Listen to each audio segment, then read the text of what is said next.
নমস্কার প্রিয় দর্শক বন্ধুরা, সবাই কেমন আছেন? আশা করি ভালো আছেন। আজকের বিষয় হলো ছাদের উপরে কীভাবে লঙ্কা চাষ করব আমরা। লঙ্কা চাষ করার জন্য কিছু টিপস দিয়ে গেলাম আজকে এই ভিডিওর মাধ্যমে। সেই টিপসগুলির মধ্যে মূলত 1 নম্বর হচ্ছে ছাদের টব।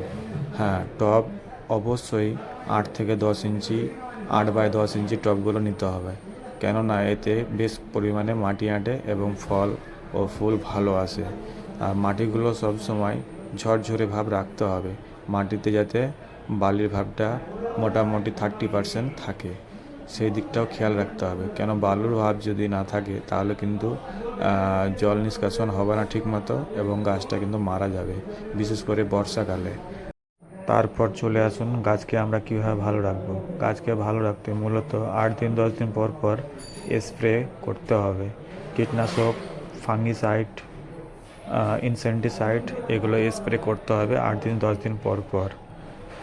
গাছে ফুল ও ফল যদি কম দেখা যায় সেই ক্ষেত্রে আমরা পিজিআর ব্যবহার করব 15 দিন অন্তর অন্তর, যে কোনো কোম্পানির, যেমন ইসাবিয়ন বা মিরাকুলা, যে কোনো একটা দিলেই হবে।